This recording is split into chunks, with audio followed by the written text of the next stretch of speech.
में जाएगा उनके खिलाफ। अभी तो ईरान देखिए पूरी तरीके से पूरा समाज जैसे एक साथ हो गया है। जनता जब बमबारी चल रही है तो जनता सड़क पे है, वहीं तेल अवीव में जनता भाग रही है छोड़ छोड़ के।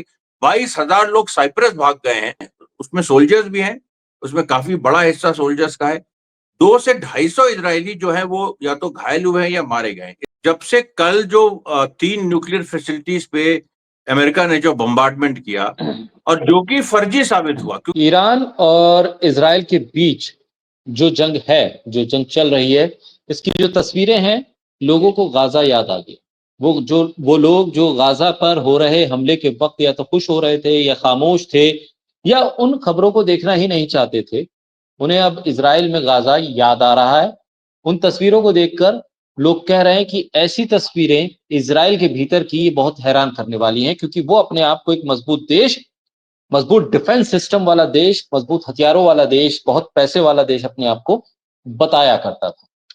इसके अलावा जिस तरह से ईरान कदम उठा रहा एक के बाद एक, अब ईंधन पर, तेल पर जिस तरह से इजराइल की संसद ने फैसला लिया है उसका असर देखने को मिल रहा है। और वो जो पूरा इलाका है जहां से ये सप्लाई होती है उसको अगर रोक दिया जाता है और वो आखिरी मोहर लग जाती है तो असर क्या पड़ेगा, जंग के हालात किस तरह से, क्या परमाणु हथियार कोई भी देश ईरान को दे सकता है, क्योंकि मॉस्को से खबरें इसी तरह की आ रही है, कई बयान इस तरह के हालात क्या है।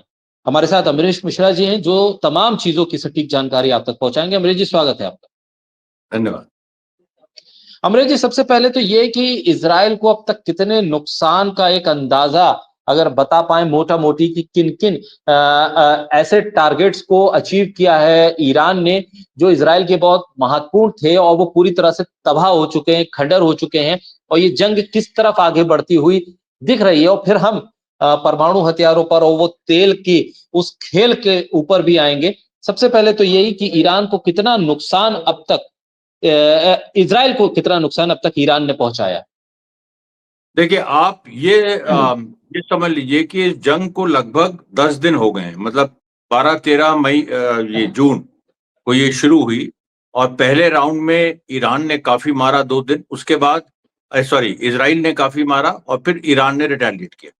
अब जो अभी ताजा हालात है, जब से कल जो 3 न्यूक्लियर फैसिलिटीज पे अमेरिका ने जो बम्बार्डमेंट किया और जो कि फर्जी साबित हुआ, क्योंकि ये देखिए दर्शकों को बताना बहुत जरूरी है इसका बैकग्राउंड, कि ये जो 3 हमले थे इनमें कोई भी ऐसी चीज नहीं दिखाई पड़ी, रेडियो एक्टिविटी नहीं दिखाई पड़ी। इसमें एक जो सस्पिशियस एक्ट, इस असल में पूरा प्रोटोकॉल होता है। जैसे अगर आप न्यूक्लियर फैसिलिटी पे स्ट्राइक करिए या आप यूरेनियम एनरिच्ड यूरेनियम पे स्ट्राइक करिए, क्योंकि ट्रंप ने ये नहीं कहा कल कि हमने न्यूक्लियर फैसिलिटीज पे स्ट्राइक किया, उसने कहा हमने एनरिच्ड यूरेनियम पे स्ट्राइक किया। तो अगर एनरिच्ड यूरेनियम पे भी आप स्ट्राइक करिए तो प्रोटोकॉल्स होते हैं। वो प्रोटोकॉल होता है कि सीस्मोग्राफ, जैसे धरती कितनी हिली, सिंपल सीस्मोग्राफिक एक जो उसका ये होता है, और वो रिपोर्ट तुरंत वो होती है। वो अंतरराष्ट्रीय, वो सैटेलाइट से भी हो सकता है, वो कहीं से भी हो सकता है। सीस्मोग्राफिक रिपोर्ट आनी चाहिए और अमेरिका को रिलीज करनी चाहिए कि हमने यहाँ पर किया, हमने धरती कितनी हिली। उसके बाद क्रेटर, ये क्लस्टर क्रेटरिंग, यानी जो जो क्रेटर्स बनते हैं उसके क्लस्टर्स इस तरह से बनते हैं। उसके बाद उसमें एक इंफ्रारेड फ्लेयर, जो बम जो बंकर बस्टर बम जो छोड़ा गया, और जैसे फुदरो पहाड़ी है उसके नीचे, और मतलब ये था कि भाई ईरान के जो न्यूक्लियर जो एनरिच्ड यूरेनियम है वो यहाँ पर है, और बंकर बस्टर बम 60 मीटर तक पेनिट्रेट कर सकते हैं, और 2 छोड़े गए। 7 टोटल B2 प्लेन्स गए, उन्होंने जो बहुत ही हैवी GBU-57 बॉम्ब होते हैं, बंकर बस्टर, दुनिया में किसी के पास नहीं है, अमेरिका के पास है, वो अमेरिका ने छोड़े, ऐसा कहा जा रहा है। तो वो देखिए जब वो डेटोनेट होते हैं तो इंफ्रारेड फ्लेयर्स उसमें से निकलती हैं। उसके बाद जो सबसे बड़ी बात है कि वो अगर किसी यूरेनियम एनरिचमेंट फैसिलिटी को ना भी, चलिए आपने हिट किया हो, लेकिन 600 मीटर की वो एक इलेक्ट्रोमैग्नेटिक फील्ड क्रिएट करती है, जिसमें 600 मीटर उसके आसपास सब कुछ खत्म, मतलब एक तरह से मतलब वो पूरा पुल कर सकता है, वो डिस्ट्रॉय कर देता है, आप मोटा मोटे समझिए। लेकिन फुद्रो फैसिलिटी से 35 किलोमीटर दूर केवल कॉम है, और कॉम बड़ी एंशिएंट सिटी है ईरान की, उस वहां पर लोग, कल सुबह से मैं देख रहा हूं, हम भी कई शोज में थे, तेहरान के लोगों ने आके, कौम के लोगों ने आके, शाम को मैं शो में था जिसमें कौम के एक मौलाना आए, उन्होंने कहा कि हम लोग को तो कोई असर ही नहीं हुआ है, कोई रेडियो एक्टिव इमिशन ही नहीं हुआ है। ये कैसे संभव है कि इतनी इतनी बड़ी स्ट्राइक हो गई है और रेडियो एक्टिव इमिशन नहीं हुआ है? तो ये देखिए बहुत बड़ा सवाल एक अमेरिकन स्ट्राइक्स पे उठ गया है इसको लेके। दूसरी बात, इजराइल को क्या नुकसान हुआ? अब आप सोचिए कि इजराइल में कम से कम 21 सैन्य प्रतिष्ठान नष्ट हो गए हैं। इजराइल, आप सोचिए, बहुत बड़ा देश नहीं है, वो उसका प्रचार बहुत ज्यादा है, उसकी टेक्नोलॉजी का, उसकी समृद्धि का प्रचार बहुत ज्यादा है, लेकिन वो 70 लाख लोगों का देश है। और उसकी जो हार्डली 1200 स्क्वायर माइल्स का वो एक तरह से उसका भूभाग है। अब इसमें जो है मिलिट्री इंस्टॉलेशन अगर 21 डिस्ट्रॉय हो जाएं, तो आप ये सोचिए कि क्या होगा। मोसाद का हेडक्वार्टर डिस्ट्रॉय हो चुका है, जो इनका पेंटागन था सीरिया, वहां पर डिस्ट्रक्शन हो गया है। उसके बाद कम से कम 3 से 4 और जगह एक ऐसी हैं, जैसे मान लीजिए आपकी जो बीर शिबा है, अब बीर शिबा में इनके 4 मिलिट्री जगह स्ट्राइक हुई थी, और ये हुई थी पहले करीब 2-3 दिन पहले, क्योंकि 17, 18, 19, 20, मतलब 17, 18 से जो ईरान ने इनिशिएटिव लिया, लगातार बम्बार्डमेंट किया, और ये पूरा आ गया आपका 22-23, ये मतलब जो कल हुआ, कल के बाद आज भी 21वीं 21st वेव ईरान ने छोड़ दी। तो इसराइल का जो नुकसान हुआ है, देखिए, वो जो मिलिट्री, एक उसको 3 तरह से बांटा जा सकता है। मिलिट्री इंस्टॉलेशंस का उड़ाया जाना, दूसरा जो गवर्नमेंटल सीट है, जैसे इंटीरियर मिनिस्ट्री पे स्ट्राइक हुई है, जो आज 23 है, 21 को इंटीरियर मिनिस्ट्री का जो ऑफिस है उस पे स्ट्राइक हुई। उसके बाद जो तीसरा है रिहायशी इलाके। अब रिहायशी इलाकों में चक्कर क्या है कि इजराइल बहुत सारे अपने मिलिट्री एस्टैब्लिशमेंट रिहायशी इलाकों में बनाता है, वहीं पर वो प्लेस करता है। अब जो रिहायशी इलाके हैं, वो जब मिलिट्री इंस्टॉलेशन पे अटैक होता है तो रिहायशी इलाके भी प्रभावित होते हैं। लेकिन कल जो ईरान ने बम्बार्डमेंट किया, उसने पूरा एक जो कई सेटलमेंट्स हैं इस तरह के, नेस जोनिया एक जैसे एक सेटलमेंट है, पूरा का पूरा ब्लॉक वो उड़ गया। और इसमें जो, जहां तक हम लोग की जानकारी है, करीब 2 से 250 इजरायली जो हैं, उसमें सोल्जर्स भी हैं, उसमें काफी बड़ा हिस्सा सोल्जर्स का है। 2 से 250 इजरायली जो है वो या तो घायल हुए हैं या मारे गए हैं। इजराइल ने अभी तक एक भी मौत नहीं स्वीकार की, जबकि उधर ईरान ने स्वीकारा कि उसके करीब 2 से 250 लोग मारे गए हैं। इसमें टॉप कमांडर्स थे, टॉप जनरल्स थे। आप तो जानते हैं कि जो इजराइल की कोशिश थी कि पहले ही 2 दिन में वॉर को डिसाइड कर दो, पूरी टॉप लीडरशिप उड़ा दो, उसके बाद खामनेई सरेंडर कर देंगे और फिर हम रिजीम चेंज करेंगे, लेकिन रिजीम वो हुआ नहीं। खामनेई टिके रहे, उन्होंने तुरंत सेकंड रंग लीडरशिप अडॉप्ट की, जिसने जवाब देना शुरू कर दिया और जिसने अब दुनिया को यह दिखा दिया है कि ईरान के पास जो मिसाइल्स है, जो 18 जून को जिसका नजारा देखा था कि वो जो हवा में नाच रही थी, ईरान के पास जो मिसाइल्स हैं वो दुनिया में किसी के पास नहीं। और अभी जबकि पूरी तरह से सारी मिसाइल उन्होंने छोड़ी नहीं है, उन्होंने अभी तक ड्रोन्स बेसिकली छोड़े हैं, और ईरान के ड्रोन रशिया तक खरीदता है, जबकि रशिया आर्म्स के मामले में बिल्कुल अपना सेल्फ सफिशिएंट है। तो जो ईरान ने जिस तरीके से ड्रोन वॉरफेयर से, फिर उसके बाद उसमें छोटी छोटी मिसाइल्स मिला के, और फिर जो आज हमला हुआ है 23 तारीख को, उसमें उन्होंने पहली बार अपनी जो लॉन्ग रेंज मिसाइल्स हैं, जो 18,000 किलोमीटर पर आवर पे चलती हैं, इजराइल के पास वो है ही नहीं, 18,000 किलोमीटर पर आवर पे चलती हैं, जो कि खैबर सीरीज की हैं, जिसमें सिज्जिल है, जिसमें कद्र है, जिसमें खुर्रम शहर है। इस तरह की मिसाइल उन्होंने आज पहली बार उनकी एक सीरीज छोड़ी है। एक उन्होंने छोड़ी थी परसों भी, जो दिमोना न्यूक्लियर रिएक्टर इजराइल का है, उसके 20 किलोमीटर के घेरे में गिरी थी। और जो वो शायद सज्जल का कोई अर्ली फॉर्म था, क्योंकि सज्जल जो है उसका मार्जिन ऑफ एरर केवल 5 मीटर होता है। तो 20 किलोमीटर के रेंज में गिरने का मतलब है कि ईरान का संदेश था, ये परसों की बात बता रहे हैं, ईरान का संदेश था कि हम तुम्हारे डिमोना रिएक्टर को भी नष्ट कर सकते हैं। और उसके बाद कल जैसे ही ये हुआ, उसके बाद कल ट्रंप, जिसने कहा था कि 2 हफ्ते का टाइम हम लेंगे युद्ध डिक्लेयर करने में, उसने कल अटैक कर दी। लेकिन इन अटैक्स का कोई असर नहीं हुआ, क्योंकि कल ही 20वीं वेव जो है वो भी कल चली, और आज 21वीं वेव ईरान ने चला दी है, और आज उसने अपने जो वो वाले मिसाइल्स हैं जो ज्यादा खतरनाक है वो उन्होंने इस्तेमाल करने शुरू किए। एक चीज और बताते हैं, बेन गुरियन एयरपोर्ट एकमात्र इंटरनेशनल एयरपोर्ट है इजराइल का, वो बंद है। हाइफा पोर्ट बंद है, इलियाद पोर्ट बंद है।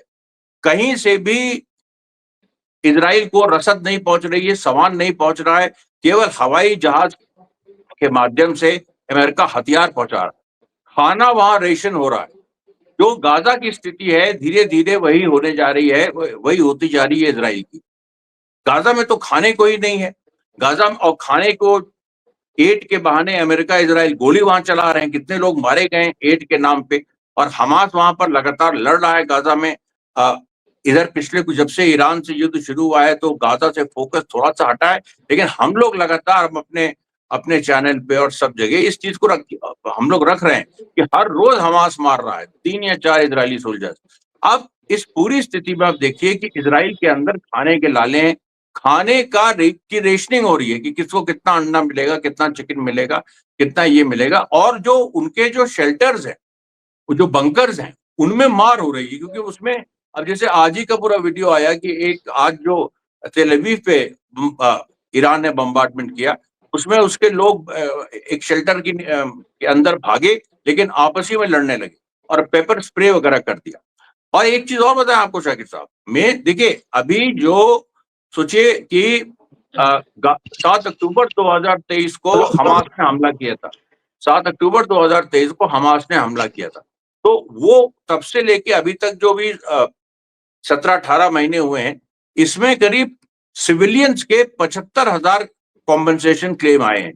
इजरायली सिविलियंस ने अपनी सरकार को दिए 75,000 कॉम्पनसेशन क्लेम्स, जब 7 अक्टूबर के बाद से अभी तक 19 जनवरी तक समझ लीजिए, या उसके बाद भी, मतलब जो भी 17-18 महीने हुए हैं उसमें। लेकिन ईरान के साथ जो अभी केवल युद्ध का 10वां दिन, इसमें 35,000 आ गए, 35,000 सिविलियन कॉम्पेंसेशन क्लेम्स आ गए। और इजराइल की यह हालत है कि उसको 1 बिलियन शेकेल रोज खर्च करना पड़ा, और शेकेल और डॉलर में बहुत ज्यादा वो नहीं है, तो $1 3.4 शेकेल है। यानी अगर 1 बिलियन यानी 100 करोड़ शेकेल अगर इजराइल को यूज करने पड़ रहे हैं, तो कम से कम $33 मिलियन उसको खर्च करने पड़ रहे हैं, $33 बिलियन रोज। और इजराइल की जो बजट है, इजराइल की जो इकोनॉमी है, वो छोटी इकोनॉमी है। वहां पर लोग शेयर मार्केट पे बहुत डिपेंडेंट है, लेकिन इजराइल ने स्टॉक एक्सचेंज पे मार दिया। इंटरनेट इंटरनेट तक इजराइल को काटना पड़ा है, जो कि वो केवल गाजा में काटता था। उसके बाद आप देखिए 200-250 लोगों की कुछ अता पता नहीं है, कितने लोग मलबों के नीचे हैं, मलबों के नीचे, क्योंकि इजराइल ने मिलिट्री सेंसरशिप लगी। हमास कम से कम बताता है कि गाजा में कितने लोग मारे गए, कितने लोग मलबे के नीचे। इजराइल बस ये कहता है कि आज आज 35 घायल हुए, आज 70 घायल हुए। उसके कई सोल्जर्स ईरान की स्ट्राइक्स में मारे गए। और ये बात कैसे खुली कि कुछ जो मोरक्कन सोल्जर्स वहां पर थे, क्योंकि अभी मोरक्को और इजराइल ने जॉइंट डिफेंस एक्सरसाइज की थी, तो जो मोरक्कन सोल्जर्स कुछ इजराइल आए हुए थे, वो ईरानी बमबारी में मारे गए। तो मोरक्को ने एक्नॉलेज किया कि हमारे 2 सोल्जर्स मारे गए। तो जब 2 मोरक्कन सोल्जर्स जो इजराइल में थे मारे गए थे, तो आप सोचिए कि इजरायली सोल्जर्स कितने मारे गए। खत्म हो गया खेल। अमेरिका आ गया, अमेरिका ने बॉम्ब कर दिया, उससे कोई फर्क ही नहीं पड़ा है। मतलब मैं तो अचंभित हूं। और इजराइल, जो ईरान ने कहा है कि अब ये लड़ाई इजराइल ने शुरू की, खत्म हम करेंगे। अब हम तय करेंगे कि ये लड़ाई कब खत्म होगी। हम किसी भी तरह के शर्तों को नहीं मानेंगे। यूरेनियम एनरिचमेंट का जो सवाल था, जिसके सवाल पे अमेरिका प्रेशराइज कर रहा था कि हम नहीं कर सकते, वो अब हम करेंगे। स्ट्रेट ऑफ हॉर्मुज भी हम क्लोज करेंगे। उसके साथ साथ एनपीटी, न्यूक्लियर जो प्रोलिफरेशन जो ट्रीटी है, उससे भी हम विड्रॉ कर जाएंगे, क्योंकि उसका सिग्नेटरी ईरान था। ईरान में कितना यूरेनियम एनरिच था ये पूरी दुनिया को पता है। ये इंटरनेशनल एटॉमिक एजेंसी को पता था, जो जो इजराइल ने हमला किया उसके पहले। लेकिन उसके जो चीफ है राफेल ग्रोसी, उसने एक दिन झूठ बोला। वही है, उसने 99 बार सच बोला, लेकिन एक दिन झूठ बोल दिया, और वही इजराइल को मौका मिल गया। उसने कहा कि अभी हम लोग को पता नहीं कि कितना है, जबकि ईरान उसको पूरा इन्फॉर्म किए हुए कि इतने किलोग्राम है, इससे इतने न्यूक्लियर वॉरहेड बन सकते हैं, अभी कितने % एनरिच्ड हम हैं, और 90% जब यूरेनियम एनरिच होगा तब वो न्यूक्लियर बॉम्ब बनता है। अब ईरान कह रहा है कि वो ग्रोसी जो कि चीफ है इंटरनेशनल एटॉमिक एजेंसी के, उनके खिलाफ वो कार्रवाई करेगा, इंटरनेशनल कोर्ट ऑफ जस्टिस में जाएगा उनके खिलाफ। अभी तो ईरान देखिए पूरी तरीके से पूरा समाज जैसे एक साथ हो गया है। जनता जब बमबारी चल रही है तो जनता सड़क पे है, वहीं तेल अवीव में जनता भाग रही है छोड़ छोड़ के। 22,000 लोग साइप्रस भाग गए हैं। और वो लोग और इस समय जो ब्लैक मार्केट का रेट है वो इतना ज्यादा है कि मतलब 10-10 लाख शेकल्स पे 4-4 लोगों को भेजा जा रहा है। मतलब ये हालत है और अफरा तफरी मची हुई है इजराइल के। तो इस समय जो स्थिति है, मैं 150 बिल्डिंग्स जैसे इम्पैक्ट हुई हैं, उसमें ने 21 तो बताई थी आपको जो बड़े इंस्टॉलेशन थे, लेकिन अगर घरों को मिला लिया जाए तो 150 से 200 घर वहां पर हुए हैं। और जो डिस्ट्रक्शन है वो आप देख सकते हैं वीडियोस में कि कैसे पूरे के पूरे बिल्कुल गाजा की स्टाइल में कैसे उनकी उनकी स्थिति हुई है। उसके अब बताइए पूरा ब्लॉक एक उड़ा दिया ईरान ने कल, उसमें कितने सिविलियन होंगे, उसमें कितने लोग मारे गए होंगे। ये सब बातें हैं जो अब धीरे धीरे सामने आ रही हैं। लेकिन इजराइल का बहुत बड़ा नुकसान हुआ है। अमेरिका ने भी एक तरह से खाना पूर्ति करके बमबारी करके अपना पिंड छुड़ाया है और अब ईरान कटिबद्ध है कि वो इजराइल को और ज्यादा नुकसान पहुंचा के नेस्तनाबूद करे। जी अमरीश जी, इस बीच जो तेल का सवाल है, जो रूट है दुनिया को तेल पहुंचाने का, उस पर ईरान ने कहा है कि हम इस पर रोक लगाएंगे। हालांकि अभी अंतिम फैसला नहीं। कितना बड़ा नुकसान होगा ये दुनिया के लिए, भारत के लिहाज से क्या स्थिति है, और इससे क्या असर पड़ने वाला है आने वाले वक्त में इस पूरी लड़ाई पर?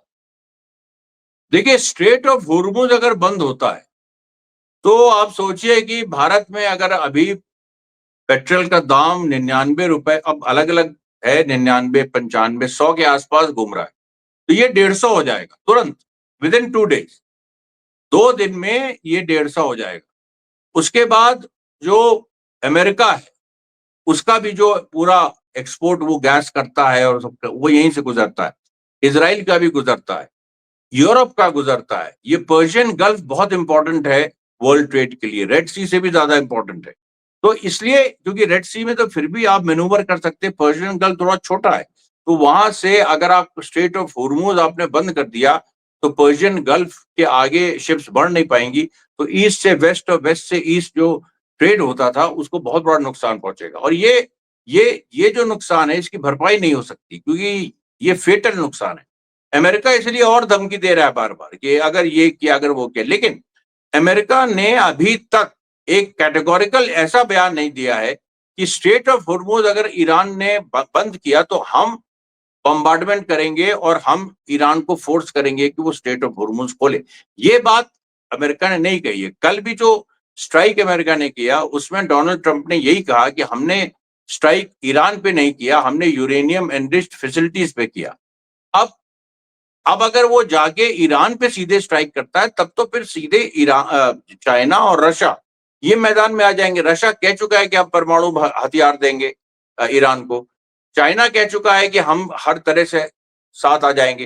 भारत के प्रधानमंत्री जो कि इजराइल परस्त हैं, जिन्होंने इजराइल ने जो हमला किया ईरान पे, गलत हमला इंटरनेशनल कानून के खिलाफ, उसके वहां नहीं बोले वो। लेकिन जब न्यूक्लियर अटैक, जब यूरेनियम एनरिच्ड फैसिलिटीज पे अटैक हुआ कल अमेरिका का, तब 45 मिनट इन्होंने ईरान के राष्ट्रपति पेजेश्कियान से बात की, नरेंद्र मोदी ने।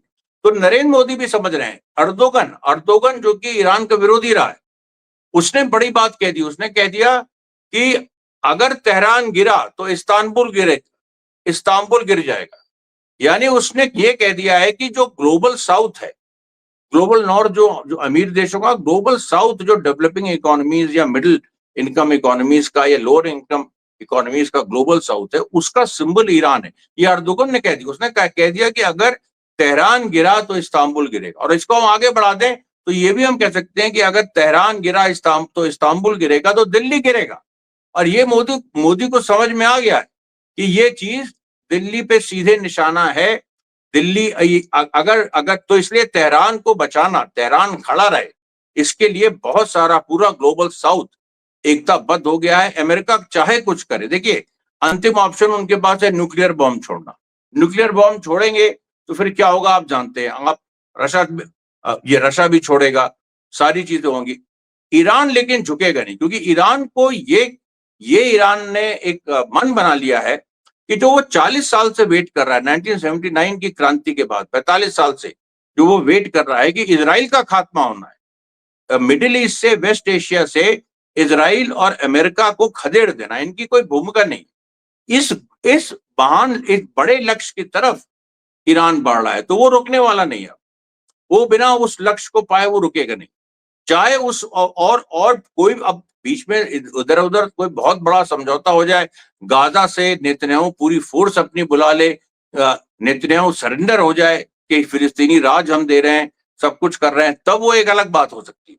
वो भी एक मुद्दा है जिसको लेके खामनेई साहब ने कहा है कि फिलिस्तीन का भी मुद्दा हमारे लिए फंडामेंटल है। लेकिन इजराइल का ह्यूमिलिएशन, इजराइल को सजा देना, उनको बार बार वो एक बात कहते हैं, सजा देना, इजराइल को सजा देना और उसके जो 1948 से जो अपराध चले आ रहे हैं उसकी सजा देना, तो वो ये मौका नहीं छोड़ेंगे कि सजा देने का, और वो इस चीज को अपने लॉजिकल कंक्लूजन तक ले जाएंगे। ये पूरी स्थिति जी। अमरीश जी, ऐसे में जो न्यूक्लियर वॉर का खतरा है या उसको लेकर जो बातें हो रही हैं, उसमें किस हद तक कौन सा देश आगे बढ़ सकता है? जिस तरह से अमेरिका का रुख रहा है कि सुबह को कुछ और, खासतौर पर ट्रंप का, और शाम होते होते अपने बयान से बिल्कुल पलट जाना, हमला कहीं और करना, बताना कहीं और। ऐसे में क्या भरोसा किया जा सकता है अमेरिका का कि आज वो कह दे कि हम किसी तरह का न्यूक्लियर अटैक नहीं करेंगे और कल को वो हमला कर दे? क्या इतना ढुलमुल कोई राष्ट्रपति आपने अमेरिका का देखा कि जो अपने बयानों पर टिक के ना रह सके, और उसका नतीजा ये है कि जितनी तेजी के साथ वो जीत के आए, उतनी तेजी के साथ उनके खिलाफ प्रोटेस्ट भी होने लगे? देखिए, ट्रंप जो है वो पीस के नाम पे सत्ता में आए थे, और अब वो वॉर के, एक तरह से वॉर पार्टी एक हो गए हैं। अब आप सोचिए इस बात को कि अभी एक तरह से अभी जो बम्बार्डमेंट कल किया ट्रंप ने, उससे तो लग रहा है कि वो पिंड छुड़ाना चाह रहे हैं, एक सिंबॉलिक उन्होंने कर दिया। और ईरान को पता था, ईरान ने या तो वहां से सारे यूरेनियम एनरिच्ड जो भी उनका मटेरियल था वो हटा लिया, और या फिर वो इतने नीचे था कि जो बॉम्ब्स हैं, जो यूएस ने बॉम्ब्स गिराए, वो उन तक पहुंचे ही नहीं। तीन फैसिलिटीज पे सोचिए, फुद्रो पे, नतान्स पे, इस्फहान पे, तीन पे बड़े बड़े बम गिराए, और इस्फहान पे तो टोमोहॉक जो मिसाइल्स हैं वो 20 दागी गई सबमरीन से। तो ये जो सारी जो चीजें हैं, ट्रंप ने ट्रंप के ऊपर जो जुविश लॉबी का प्रेशर है, वो ट्रंप ने कहा कि चलो हमने कर दिया। अब नेक्स्ट नेतन्याहू कहेगा कि नहीं, उससे नुकसान नहीं हुआ, ईरान उससे रुका नहीं, ईरान हम पे लगातार हमला कर रहा है, तो अब नेतन्याहू कहेगा कि अब न्यूक्लियर बॉम्ब डालो। हो सकता है ऐसी, हालांकि इस तरह की बात नेतन्याहू कहे तो यूरोप से लेके तमाम लोग आइसोलेट हो जाएंगे। लेकिन आज की दुनिया में कुछ कहा नहीं जा सकता है, जिस तरह का डेस्परेशन है, जो मिलिट्री इंडस्ट्रियल कॉम्प्लेक्स अमेरिका का है, या अमेरिका में जो डॉलर की हिजमनी है वो खतरे में है, और वो कभी भी गिर सकती है और अमेरिकन इकोनॉमी कोलैप्स कर जाएगी। तो ट्रंप को लेके, मतलब ट्रंप इस चीज को लेके भी उसके अंदर भरा जा रहा है कि नहीं, अगर कोई ऑप्शन नहीं बचता है, अगर, क्योंकि देखिए इसमें क्या हो गया है, अब जो स्थिति बन गई है, या तो ईरान रहेगा या इजराइल रहेगा, और इजराइल नहीं रहेगा इसकी ज्यादा संभावना है, क्योंकि इजराइल के खिलाफ विश्व का जनमत है। हर देश कहीं ना कहीं इजराइल को गलत मानता है। यूएन रेजोल्यूशंस हैं कि इजराइल ऑक्यूपाइंग स्टेट है, और 2 स्टेट सोल्यूशन होना चाहिए, फिलिस्तीनी राज बनना चाहिए। इसलिए इजराइल के साथ लोग नहीं है, लेकिन इजराइल ये जानता है कि हम जितनी ज्यादा तबाही करेंगे, उतना नेतन्याहू सत्ता में बने रहेंगे। हालांकि अलग बात है, न्यूक्लियर वेपन अगर न्यूक्लियर बॉम्ब अमेरिका ने चला दिया, या इजराइल के पास भी लोग कहते हैं कि भाई एक छुपा हुआ बॉम्ब उसके पास भी है कुछ, तो वो अगर इजराइल ने भी न्यूक्लियर बॉम्ब चला दिया, तब तो सीधे रशिया चलाएगा, या ईरान भी हो सकता है कि उसने एनरिच कर लिया हो, बताए नहीं दुनिया को, ईरान भी चला सकता है। और अगर न्यूक्लियर वॉर हो गई, तब तो फिर ये शाकिर साहब, इसके बारे में तो कोई प्रिडिक्ट कर ही नहीं सकता है। लेकिन एक चीज इसमें होगी कि इजराइल हमेशा के लिए खत्म हो जाएगा, इजराइल का अब कोई वजूद नहीं रहा। और वो देखिए, वो इस बात को समझ रहे हैं, इसीलिए वो अंतिम समय में अपना अंतिम हथियार भी इस्तेमाल करने की सोच रहे हैं। ये स्थिति है। बहुत शुक्रिया अमरीश जी, बोलते हैं हिंदुस्तान को समय देने के लिए, हमारे साथ चर्चा करने के लिए बहुत शुक्रिया। धन्यवाद।